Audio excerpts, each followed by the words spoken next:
Nigeria is responsible for 90% of all Christian persecution deaths worldwide in the last 5 years. Yeah, it's just incredible. And no one hears about it. No one's talking about it. You know, that's one of the things that I learned reporting on this, is that on the very day that 9/11, that the attacks happened in the United States, the same people who were on those planes, and I mean in the sense of they were carrying the same flag and they were saying the same slogans and they were standing for the same ideology, walked into a village in northern Nigeria and massacred over 200 Christians. And that village was called Rankum, and it was renamed in the language of the Fulani. They took that village and they renamed it Mahanga because it is essentially the command and control center of this genocide. The interesting part is that the Nigerian government knows it. The U.S. government should know it, and if they're paying attention, I hope they know it now. But this is where the majority of terror attacks are staged and launched from. And like I said, everybody in Nigeria knows where it's coming from. They see the terrorists coming in and out of Mahanga. And they chose Mahanga. I mean, it translated, the word means watchtower. Watchtower. Because it's on high ground. And it was perfectly positioned for them for what began as a series that's now more than 20 years of attacks. 20 years of attacks, and tens of thousands, no, I'd say hundreds of thousands, have now been killed, staged from that ground. And wounded and forced out.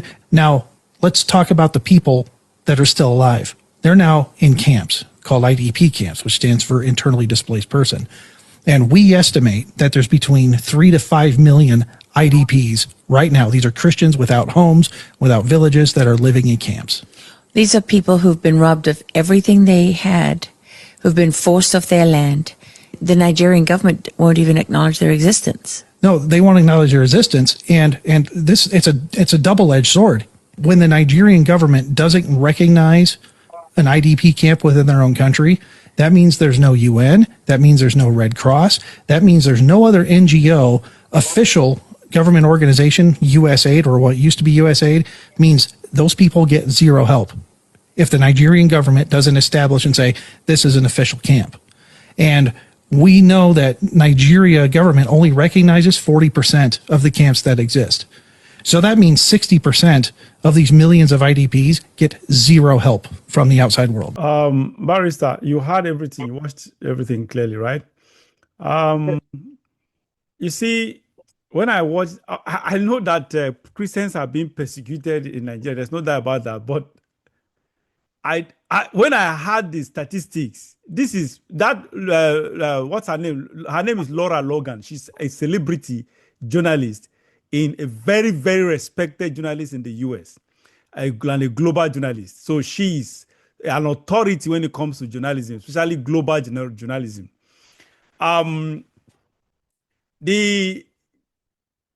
When I had that statistic, that record,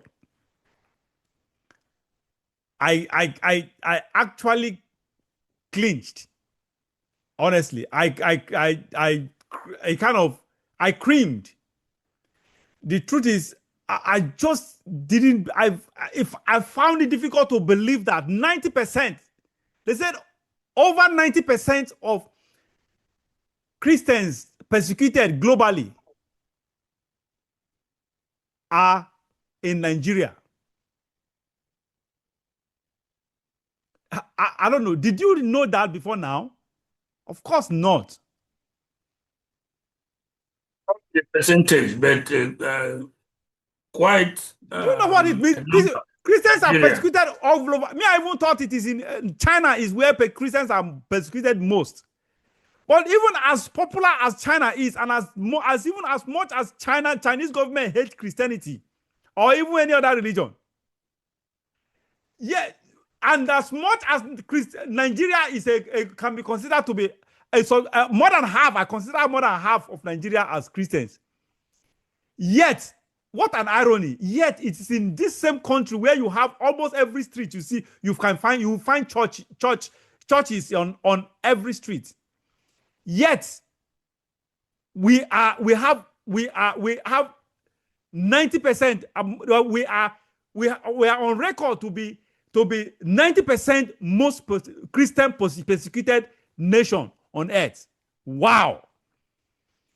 We have among the greatest men of God on earth, the largest church auditoriums in the world, among the highest and most respected men of God in the world.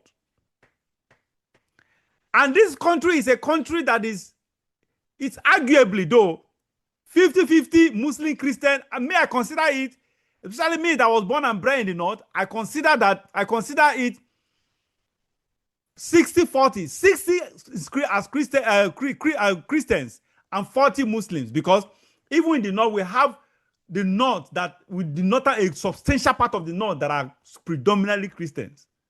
And the South, the entire West, Southwest, South, Southeast, there's no doubt about that. It's an overwhelming Christian population.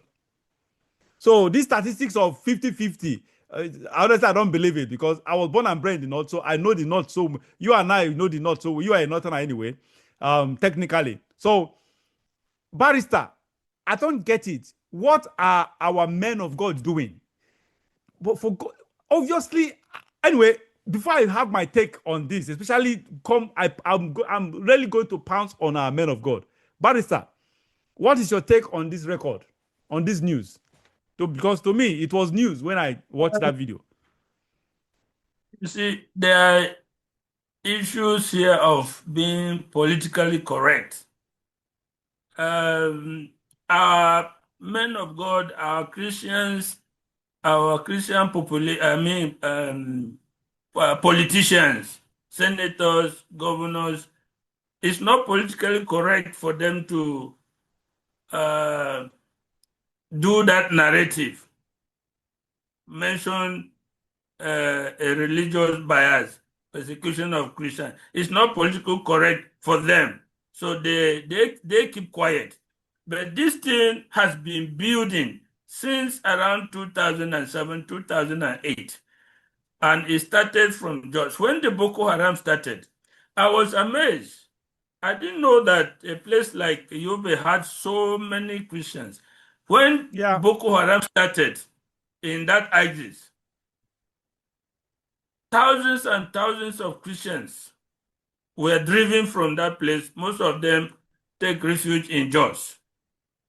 They have never been able to go back to their homes in Yobe and other parts of Borno. Then the epicenter of the internal issue was Jos. And I remember I discussed it with somebody in my office. I said, look, what's happening in Jos now is like a dress rehearsal, and it's going to be used to spread through the Middle Belt. But when you want to bring the religious angle to it, oh my God, it's as if you are going to be crucified. They are going to tell you, oh, more Muslims have been killed in the North than Christians. Nobody in this country wants to put a religious angle to that Christians are being killed. The Bishop of Makudi, if you remember recently, a bishop went to US Congress and said something similar. Bishop Anagbe is a thief man in Makudi. And he came back and all hell broke loose, as if even his life is being threatened.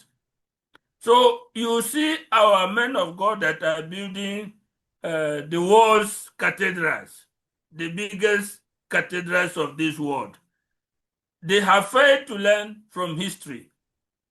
The largest cathedral in the world before, that is in Istanbul, is today a mosque. It was the largest church, and those people who built it used to boast, like our present-day church leaders are boasting of building the Ark of God, building the dome, and this thing. Instead of building the people, the Christians, they are taking pride and boasting in building magnificent auditoriums. What happened in Istanbul? I mean, Constantinople, sorry. What happened in Constantinople that used to be the headquarters of Christianity will happen to them if they continue on that trajectory. Today, that magnificent edifice is a mosque. They fear. You will not hear, you will not hear this RCCG man, Adeboye. You will not hear them giving. I mean, sometimes they talk of it in undertones, no courage to speak up.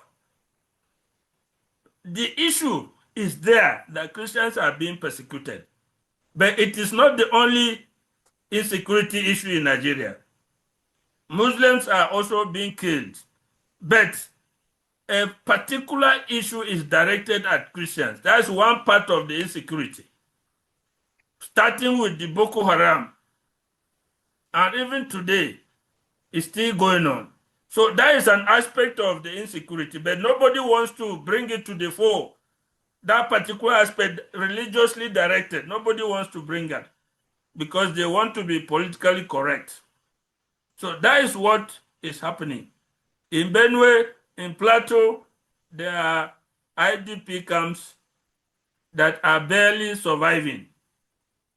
1 or 2 people go there and dash them food stuff. It is not an official government policy to even acknowledge these camps. So they struggle. If you go to the camps, it's an eyesore. If you go to any of these camps, it's an eyesore. Children have been born in those camps. They are already growing up. So this is a reality. I may not be fully equipped to agree with the figures of 5 million, but certainly there is a lot of people in ID camps who have been displaced because of their religious belief, not any other issue. And the agenda is to take over their land, expel them and take over their land. That is the honest truth. And the other truth is that another aspect of the insecurity is also affecting Muslims and any other person. That aspect affects everybody. It's not directed. It affects everybody who happens to be in the center of activity. It is anybody. But this very aspect is directed and directed against Christians. There's no doubt about that. Honestly, I am going to come at the spiritual leaders, the Christian leaders. Politicians, it's understandable when if they are politicians, Nigerian politicians, they have always been selfish. So it has never been about them. So they don't care. So I will just put them aside. They are irrelevant to me at this point because I don't expect anything good cannot come from a Nigerian politician, an average Nigerian politician. So I don't expect them to fight for us. Now I'm going to face let me start from Osinbajo, the vice president. I don't know if you remember that the vice president was an ordained pastor of the RCCG. The pastor, he was a practicing pastor before he became vice president. Yet under his nose, Christians were at the pinnacle, at the peak of persecution under his nose. Osinbajo never came out one day to stamp his feet on the ground against such nightmare on Christians. Now, we have leaders like Adeboye, as you mentioned, Oyedepo, Kumuyi. These are the 3 top guys of the Pentecostal fold we know. And we have the Matthew Kuka. Matthew Kuka, for God's sake, let me even come to Matthew Kuka. Let me start with him. Matthew Kuka has been a very prominent since the advent of democracy in Nigeria in 1999. See, Martin Kuka has been at the limelight of every successive government, at the forefront of it, both in criticism or either in criticism or in support. But he is all over the news all the time. It's on media all the time, speaking. He has always been, his focus has always been on politics, criticizing the government, when he's supposed to actually deal with his primary assignment, which is spiritual. Primary assignment, spiritual, taking care of the flock, defending, protecting and defending the flock. Instead, even though I consider him as a corrupt man of God, so that is him. Now we have the Adegboyes, the Kumuis, the Oyedekpos, the three powerful, most powerful Pentecostal men of God. And we have the Oneyekon, former Khan president, and other Khan presidents that are from either Anglican or Catholic foundation. None of them, they, just like you noted, they've passively criticized that. They've never emphasized on it. They just bring it up when they are preaching, not intentional, not purposeful, just a passive comment on that. That's what all these people I mentioned have been doing. Now, these are the top generals of the Christian fold. Not to talk of these, the arrogant ones, the younger generation who are the David Biomes, the Paul Enenches, the what's his name? What's this area boy name? Johnson Suleiman. All those, all of, they are just after themselves. They are not taking care of, they are not fulfilling their primary and basic obligations, which is to take care of the flock, defend and protect the flock. They are not doing that. How many of them have you ever had visited any of these camps or any of these situation areas or zones? None. Adegboye, he's hobnobbing with even the Tinubu's government. His son participated in Nasir El-Rufai's government as a contractor.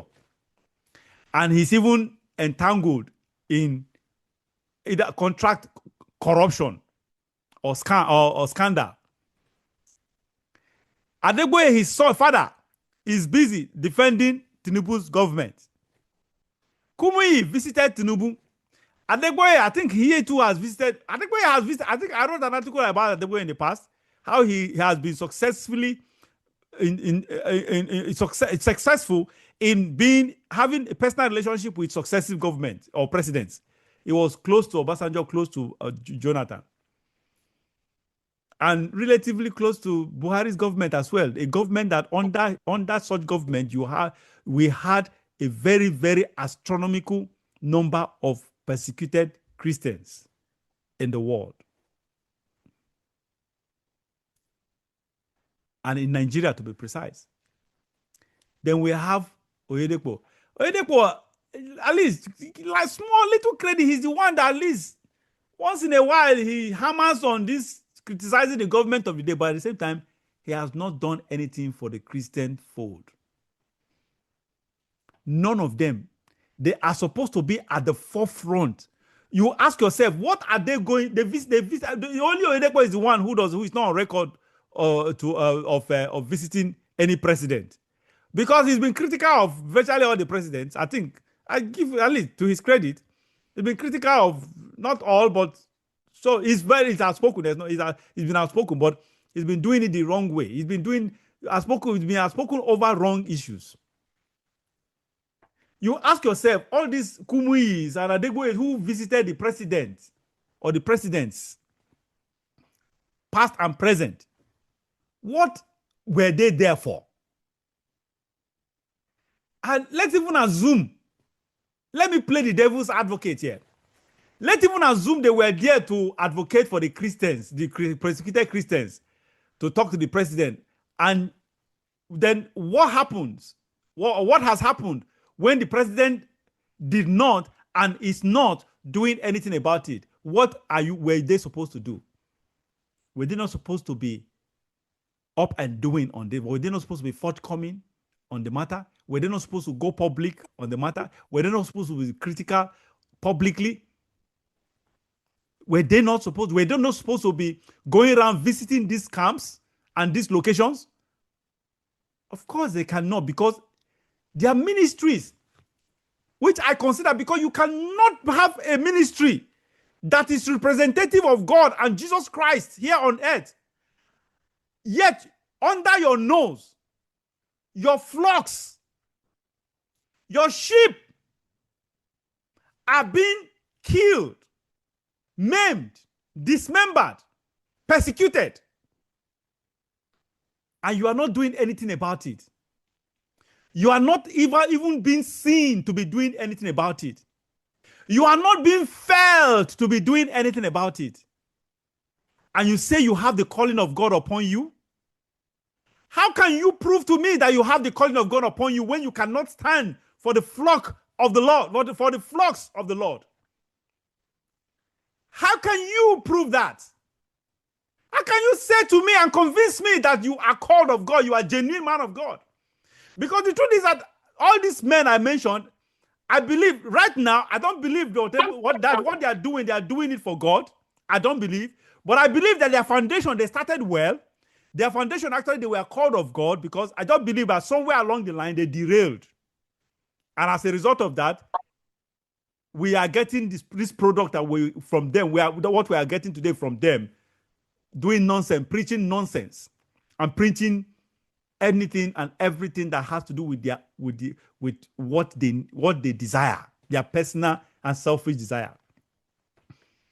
So, but if they are not doing all the standing up for Christianity and Christians, so what is the evidence? What is the proof that they were actually called of God in the first place?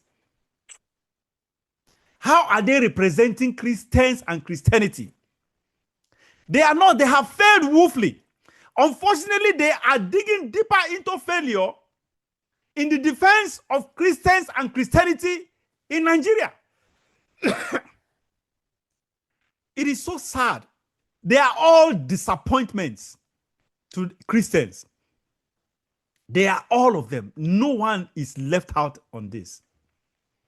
No one. I used to respect Kumuyi until recently. There's one preaching I heard about him, very, very unusual, of a deeper life doctrine. And the next thing, I started seeing him in a luxurious limousine car. He wasn't riding on or whatever. He has followed suit, but he's doing it in a very subtle and modest way. And the next thing I heard, that he visited Tinubu. For God's sake, this is a man who never regarded Christians.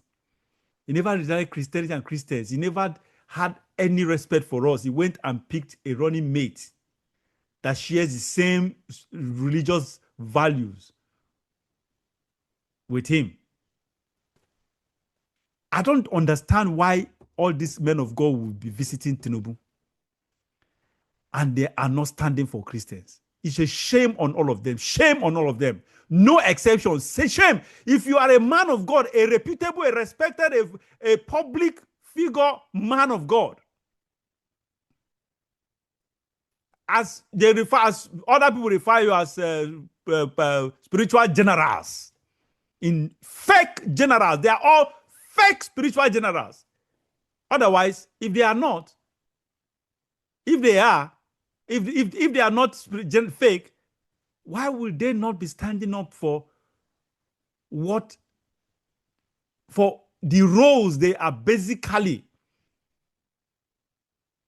entrusted with? It is so sad. So sad. Shame on all of you. All right, Barrister, I think that brings us to the end of this whole show, except if you have anything to chip. Otherwise, we'll be calling it a day.